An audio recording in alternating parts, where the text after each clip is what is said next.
আমরা এই ভিডিওটাতে ক্লোরিনের একটা ক্যারেক্টারিস্টিক্স নিয়ে আলোচনা করব। সেটা হচ্ছে ক্লোরিন এমনই একটা অ্যাটম, এই অ্যাটমটা প্লাস আর এফেক্ট আর মাইনাস আই এফেক্ট দুটোই কিন্তু শো করে। মাইনাস আই এফেক্ট মানে কি? মাইনাস আই এফেক্ট মানে হচ্ছে কোনো একটা পার্টিকুলার অ্যাটম বা গ্রুপের কোনো একটা অ্যাডজাসেন্ট কার্বন অ্যাটম থেকে ইলেকট্রন ডেনসিটিকে টেনে নেওয়ার যে পাওয়ারটা, সেটাকে আমরা কিন্তু মাইনাস আই এফেক্ট বলি, মানে খুব বেসিক ভাবে এটাকে বলতে গেলে। আর প্লাস আর এফেক্ট মানে কি? প্লাস আর এফেক্ট মানে হচ্ছে electron donation in a conjugated pi system via resonance. এবার ক্লোরিন কিন্তু এখানে মাইনাস আই এফেক্ট আর প্লাস আর এফেক্ট দুটোই কিন্তু শো করতে পারে। মানে ক্লোরিন এখানে দুটো কন্ডিশন আছে। ফার্স্ট কন্ডিশন কি? In absence of conjugated pi system chlorine কি করে? মাইনাস আই এফেক্ট শো করে।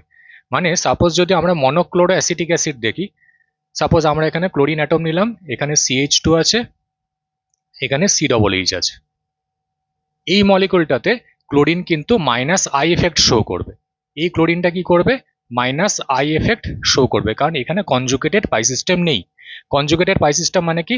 Presence of single bond and multiple bond in the alternate position. এখানে সিঙ্গেল বন্ড মাল্টিপল বন্ড কিন্তু অল্টারনেট পজিশনে নেই, তাহলে ক্লোরিন কিন্তু সেই জন্য এখানে মাইনাস আই এফেক্টে শো করবে। কিন্তু ক্লোরিন কোথায় প্লাস আর এফেক্ট শো করে? In presence of conjugated pi system chlorine can show plus R effect. মানে এই যে যেমন আগের দিন আমরা কিছু এক্সাম্পল পড়েছিলাম লং ভিডিওটাতে, এইরকম সিচুয়েশন যদি থাকে, এই in presence of conjugated pi system মানে এখানে অল্টারনেট পজিশনে double bond single bond double bond single bond double bond single bond আছে, তাই সেই জন্য এইখানে কিন্তু chlorine plus R effect show করতে পারে। এইভাবে প্লাস আর এফেক্টটা শো করবে কন্টিনিউয়াসলি রেজোনেটিং স্ট্রাকচারের থ্রু দিয়ে। ওকে, এই হচ্ছে ব্যাপার। ক্লোরিনের হচ্ছে দুটো ক্যারেক্টার, সেজন্য আমরা দেখতে পাই, একটা হচ্ছে মাইনাস আই এফেক্ট, একটা হচ্ছে প্লাস আর এফেক্ট।